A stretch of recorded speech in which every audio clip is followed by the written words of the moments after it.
Hi guys, long time no see, and welcome to the third and final episode of the Artist Diary series.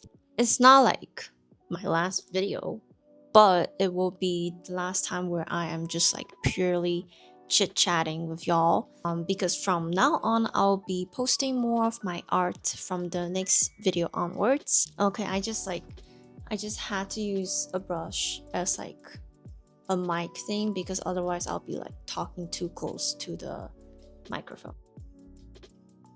So I guess before I start yapping officially about the topics that I have for today, just want to give you guys some quick life update, which includes me having pretty much like settled down in terms of life, and I actually have a routine now.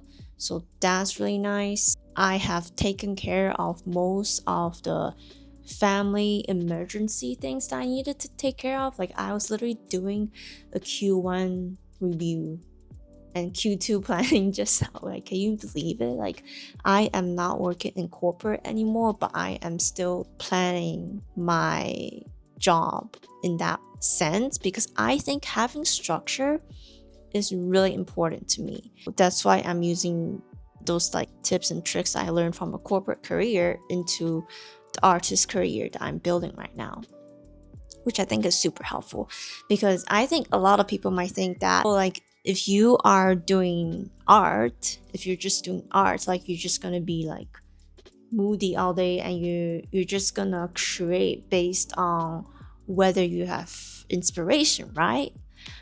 I don't think that's professional because I think that if you wait for inspiration to come to you and then you start painting, you're wasting on a lot of potential energy and momentum that you could have had if you literally just picked up a paintbrush and started painting, or even if you just picked up a pencil and then started sketching what you wanted to paint. That action is the source of momentum, the source of inspiration, and it's not just like some randomly you're just sitting at your balcony and then suddenly you have an idea and that's the only time you want to paint.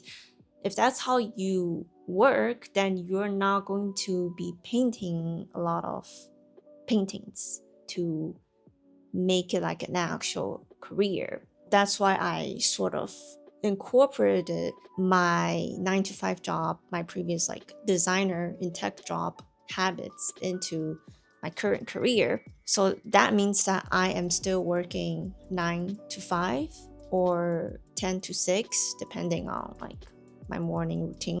But yeah, I like having that structure. And the reason that I was previously opposed to my 9 to 5 career isn't because I don't like the 9 to 5 timing or structure, or it's not because I don't want to work 8 hours per day or whatever. Like, it's nothing like that. It's just purely because I don't enjoy that career and I don't want to invest my mid 20s into that. And I want to redirect myself into something else with the professionalism that I have gained from doing my previous corporate job.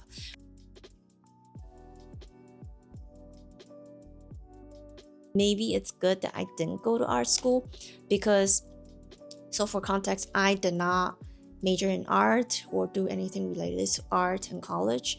I simply think that I could not really have handled the artist career at the age of 18 or 22, because now that I have tried it, or I am trying it right now, I realize that it is very, very like entrepreneurial.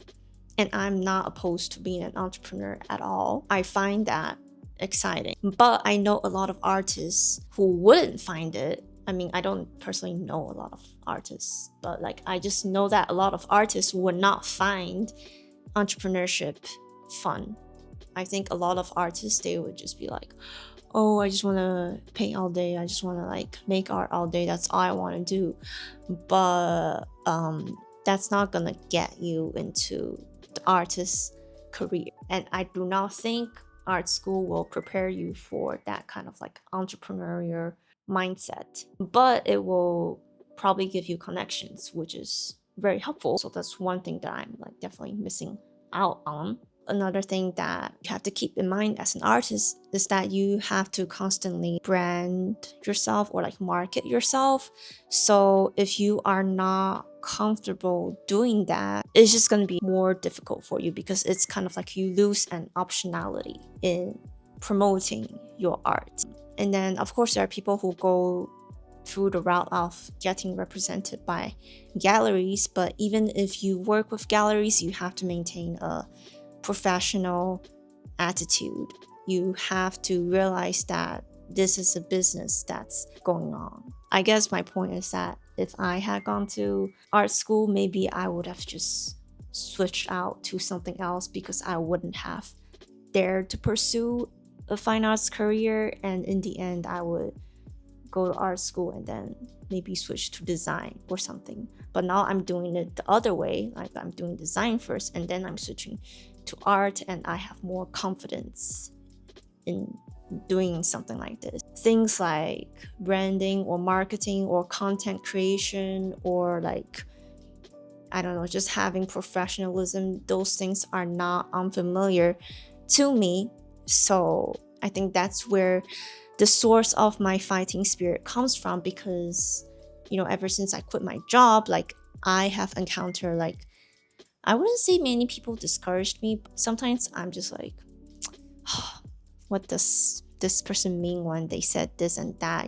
Kind of like low-key discouraging, but it wouldn't really affect my action.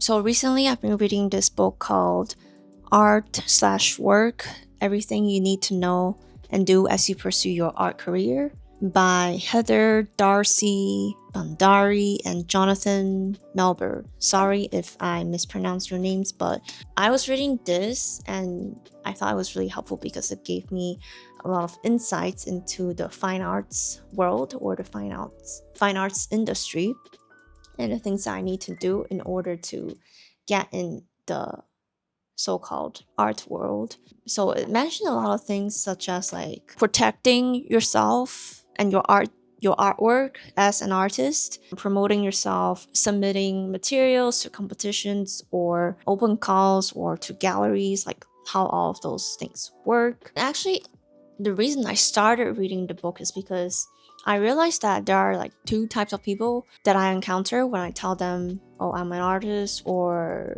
I'm trying to make it like a full-time career thing as an artist. The first type of person will be like, oh, so are you gonna like sell your art on like social media, sell your art on Etsy and make prints or something? And then the second type of person is like, oh, so you're gonna like get into galleries and do like exhibitions. It kind of made me be like, oh, it seems like people have very different understanding of how an artist's career works, because there's one route that people take, which is, in today's day and age, social media, you make content about your art, and that's how you try to find people who want to buy your art. And then the other route is the more traditional route, which is you approach your gallery and then you have them represent your work, and then they sell your work to collectors.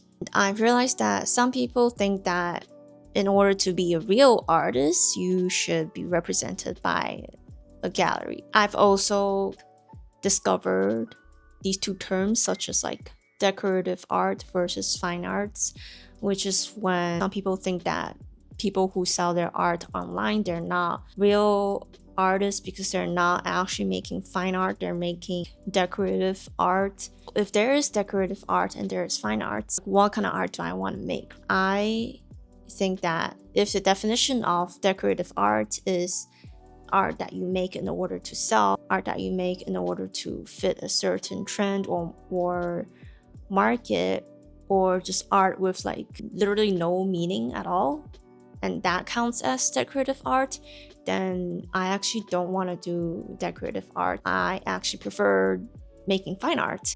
But if I am not represented by a gallery and in my mind I'm making fine art, will people still think that I'm making fine art, or would people think that it's decorative art? So that was like one question I had in my mind. But then at the end of the day, I'm like, it doesn't really matter, because my goal as an artist is not to be externally validated by some like randos. It's not like I need recognition as an artist, or it's not like I need recognition for the whole world to think that I am an artist. Like my goal as an artist is to purely create art that I like, that I think is authentic to me, and hopefully be able to make money out of it. And that's really it. Like everything else is just like, it doesn't really matter. It's just like optional, you know? In that sense, it seems that gallery representation is just optional for me, like because I'm not really aiming for that recognition. I just want to make art and make something that I find meaningful. I don't have to try to go through this like traditional art route anyways. And actually that's what I had initially presumed when I first started this channel. Only when I met people who were asking me about galleries and talking about galleries was I starting to be like, oh, galleries? I know nothing about that. So I did some research on it, and then I read this whole book, and so I understood that there are these like social constructs of decorative art. There's like fine arts, there's like what people consider as like real artists, and that's also kind of what I talked about in my previous video. If you have to earn income in order to be considered as a real artist. So that's like one of the things that I got clarification on, is that yeah, sure, like I will try to promote my art on social media, and maybe I'll also try the gallery route at some point, but I understand that for me, my ultimate goal isn't to be in a blue chip gallery. Like if it happens, yeah, sure, why not? But that's not what I'm trying to do. It's not like on my 2029 Q4 goal or something, you know? It's just not on there. What are some other things I learned trying to look at my notes? Oh yeah, the good part about being represented by a gallery and going into like a more traditional route is that you don't have to feel like you're being controlled by social media or the algorithm. You don't have to worry about the sales part as much. Like the only thing you have to worry about is whether your gallery is gonna close. Other than that, it's all good. Like I feel like I also see a lot of artists who sell their art on social media, like the trap that they fall into is they start to create art not from their heart, but from what the numbers say. So for example, if I post something and this post or this reel gets a lot of likes, but then the other post that I did, which is a work that I'm actually more proud of, did not get as many views or did not get as many likes as the other one, then I'll be like, oh hey, it feels like I'm failing because the numbers are declining. And so I will be like, oh, let me make more of that art that I'm less proud of, but apparently it's good because the numbers are saying that it's good. So I will be sort of manipulated by the likes, the comments, the algorithm, the mass appeal of things, and then I could go further and further down this route, and then eventually forget why I want to do art, or I need to drink water. Sorry. Forget why I want to do art and just be burned out and be like, oh, I don't like art anymore. So I don't want that to happen, which is why I've been like very cautious about like this sort of thing, which I'm probably too overly cautious, honestly. But anyways, separating the art from the art world, yes, that is important, because I'm sure that there are a lot of talented artists who like really wanted to be represented by a gallery and really wanted to get into a gallery, and in the end it just like didn't work out, and then they're like, oh, because I cannot get into a gallery, that's why I have failed as an artist, and then they give up their artist dreams. And I'm sure there are people like that. And so I think it's important just in general for artists to be like, hey, you're not a failure just because galleries don't want you. Like you can still make art, just like how I'm making art even though I didn't go to art school. Like you can still be delusional and then just do things and see what happens, you know? Yeah, one quote that I would like to mention that I saw in this book is it's actually a fire quote. Okay, so this is the quote. Want to know a dirty little secret? Every artist has a day job. Almost. We're not just talking about BFA grads at the beginning of their careers, but successful artists at big city galleries. Established artists at well known blue chip galleries may not need day jobs, but very few emerging artists or even mid career artists can live off their art alone. So don't buy into the myth that you're not a good artist or a successful artist or a real artist if your art doesn't pay the bills. Not to like demotivate you or anything, but like I think that's just a reality for artists nowadays. And if you want to be professional, you want to pay your bills through art, then you just have to do like a bunch of stuff that you don't necessarily enjoy doing. And if that's the case, maybe the better way to live your life is to just get a day job and then do art in your free time. Otherwise, you have to run it like a business. You have to run your career like a business. Which leads to another point, or something else that I've been thinking recently, is differentiating between studio time and painting time. When I say painting time, I literally just mean like the time where you're like actually drawing or painting, right? But studio time is basically, imagine that you're in an office and then you're just working on your office tasks. So even when I was a designer, I was not designing 100% of the time. I don't know, like 50% of the time. I'm in meetings, I'm replying to Slack messages, I'm like replying to email, I'm just like reading about like some documentation, team structures, meetings about meetings. So it's just like not 100% of the time we'll be designing. And that's the same for being an artist. Like not 100% of your time is painting time, but that doesn't mean that you're not working. It's just like your office time, your work time, your studio time, because maybe 50% of the time you're actually doing admin things, you're actually doing like business things, anything like marketing things. And I think that's totally valid. Even making this video, it's not painting, but it's like my studio time because it's relating to my career, you know. So I've learned to be like more easy on myself instead of thinking 10,000 hours of painting. More like, you know, everything that I'm doing contributes to art. If that's the case, then that's good enough for me. Obviously, painting times is really, really important. You really need to like put in the work and get the reps in, just make a lot of paintings. But on the other side of the table, if the only thing that you're doing is making paintings, then you are not going to have a career in art. Yeah, that's just like not possible. That's something I was thinking about. So, like in summary, what kind of artist do I want to be? I just want to make whatever I want to make, and I want to be authentic to myself. I don't want to be controlled by the algorithm. I don't want to be controlled by like the art world and be like, oh, I have to join that, you know, elite group in order to be recognized. Like, I don't really care. Like, I just want to try different things, and I want to be professional. If I ever do decide to work with a gallery, I want to be like professional. As artists, we have to realize that we are on equal standing with these institutions, because without art, they won't even exist. Since I have reached this amount of clarity, I think I don't really have much to say when it comes to like chit chat. Yeah, I just can't wait to show you guys my art.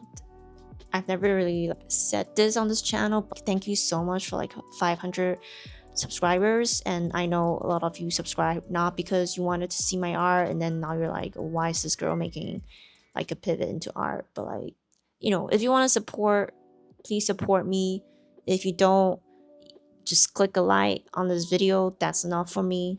So yeah, anyways, thank you for watching me yap until the end. Yeah, as you can, I don't know if you can tell, but like my mood has become like significantly better compared to like my previous videos, because I was in a almost depressed state, but not really, but like depressed, because I was like, I cannot work on my art, and I have these like, I cannot settle into a routine because, you know, life is just life. But now that things are more stable now, I am a much happier person. So okay, yeah, anyway, see you next time. Bye bye.